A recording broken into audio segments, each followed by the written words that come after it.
আমি বিদ্রোহ না করলে তখন কিন্তু বিদ্রোহ হতো না, উনি ছিলেনই না, উনি অনুপস্থিত ছিলেন। এই পাকিস্তানের বিরুদ্ধে বিদ্রোহ করার জন্য যে লোকটা প্রথমে চিন্তা করেছিল তিনি হলেন লেফটেন্যান্ট কর্নেল আমার চৌধুরী, মুজিবুর রহমান চৌধুরী। বলছে বিদ্রোহ করলে কিরকম হয়? আমাদের খুব ভালো হয়। বলছে তাহলে তোমার প্রয়োজন, তুমি ছাড়া তো 8ম বেঙ্গল রেজিমেন্টে সোলজাররা কারো কথা শুনবে না। জিয়াউর রহমান দ্বিতীয় ঘোষণা, প্রথম ঘোষণা দিলেন, I declare myself as a provisional head of the state and independence of Bangladesh.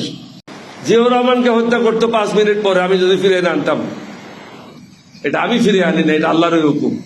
আমিরকে টিটকারি না মেরে এটা গ্রহণ করো, সত্যকে গ্রহণ করা একজন মানুষের কাজ। আমির সাহেব একদিন বলেছিলেন যে উই রিভোল্ট, কর্নেল ওলি বলেছিল, এটা নিয়ে অনেকের গায়ে জ্বলন ধরেছিল। উনি কেন বলেছেন? জিয়াউর রহমান নিজেই লিখেছেন ACR annual confidential report, this officer played the main role which enabled 8 Bengal, East Bengal regiment to revolt on the crucial night of 25th-26 March.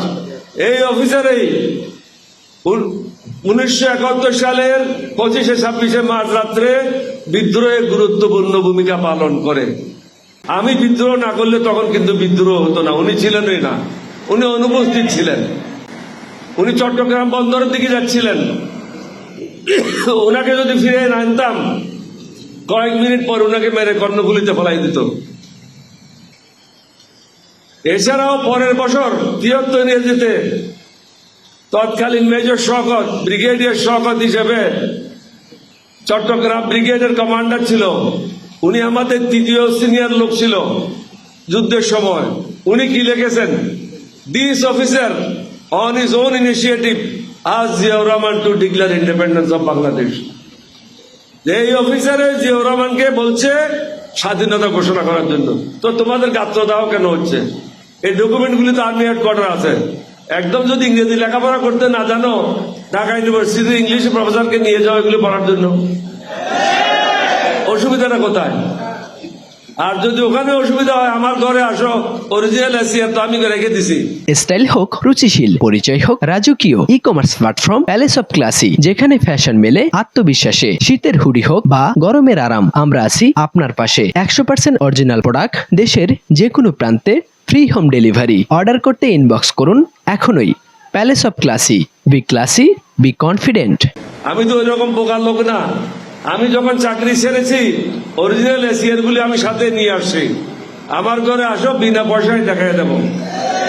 সুতরাং আমিরকে টিটকারি না মেরে এটা গ্রহণ করো, সত্যকে গ্রহণ করা একজন মানুষের কাজ।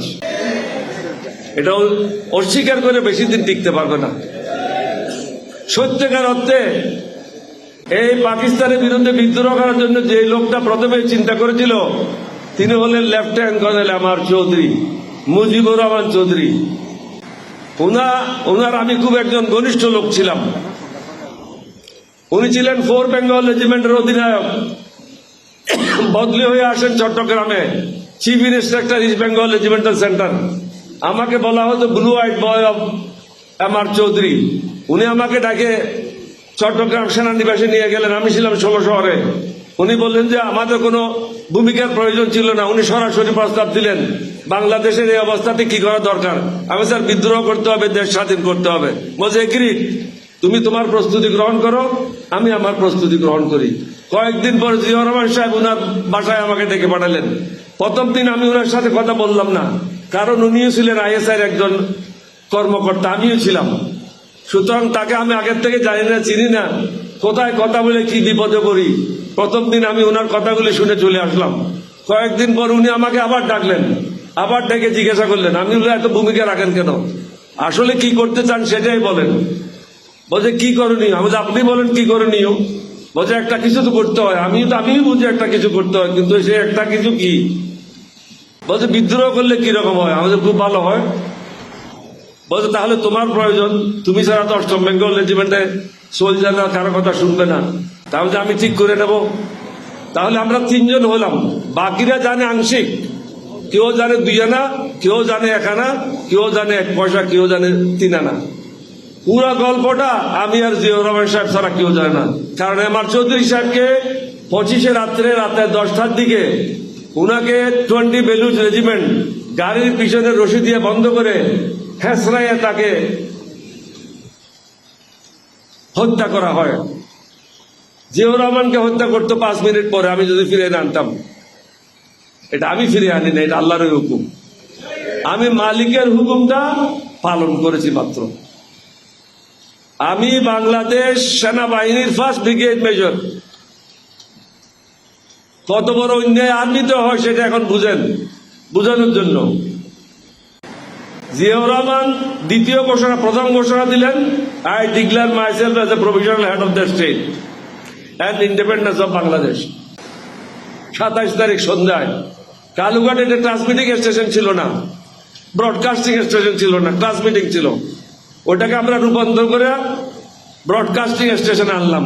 ওটার থেকে তিনি ব্রডকাস্ট করলেন, আমি পাশে পাঠাচ্ছিলাম।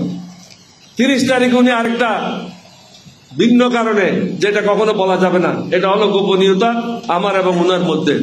তাহলে তিনি যখন রাষ্ট্রপতি ছিলেন তাহলে যে একটা মন্ত্রিসভা হয়েছিল, ডাকে হয়ে নাই। আমি সেই মন্ত্রিসভার স্বরাষ্ট্রমন্ত্রী ছিলাম।